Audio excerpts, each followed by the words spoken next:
In the days following their time in Greystone, the story of what transpired beneath the chapel of St. Veris became fixed in memory, though it was rarely spoken aloud. It began when the adventurers were approached by Lady Miriam Coldbrook, matron of the Last Light Hospice.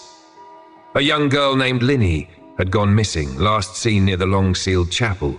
With the city guard unwilling to intervene, she placed her hope in the adventurers, believing they might succeed where others would not.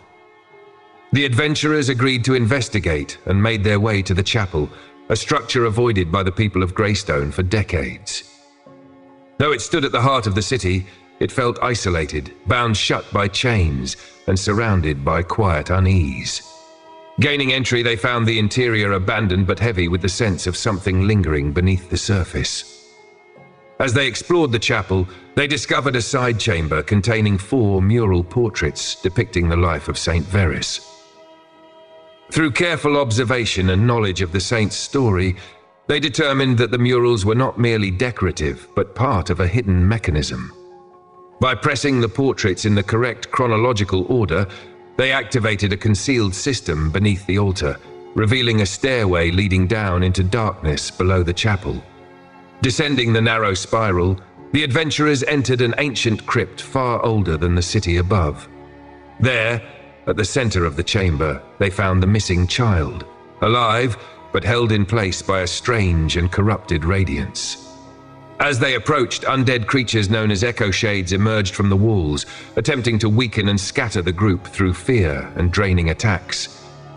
Despite the assault, the adventurers pressed forward, protecting one another and maintaining focus on the source of the corruption.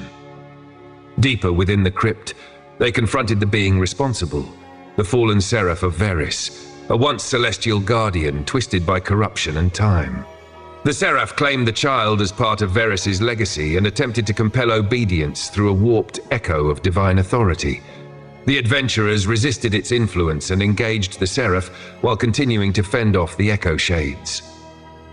Through coordinated effort and resolve, they broke the creature's hold on the child. The seraph was defeated, and the crypt fell silent. In the aftermath of the battle, as the corrupted energies faded and the chamber settled into stillness, the adventurers searched the crypt more thoroughly.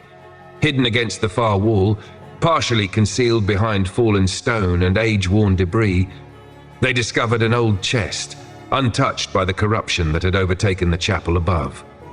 Inside the chest was a single item of significance, a weathered map, its parchment darkened with age but carefully preserved. Upon it was marked a single location, labeled simply as the Lowgrave Catacombs.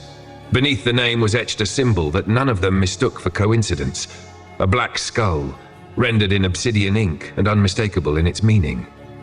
The adventurers recognized the symbol as the obsidian skull, one of 7 ancient artifacts sought by Arcturus Ashcroft. The map offered no guidance beyond the marked location, but its implication was clear. Beneath the cemetery of Lowgrave lay another step toward a far greater confrontation. With the child freed and the map secured, the adventurers returned to the surface. What happened beneath St. Veris became part of the city's unspoken history. More than a rescue, it marked the first clear step in a larger journey, one that now pointed unmistakably toward Lowgrave and the artifacts tied to the fate of Ardenfell.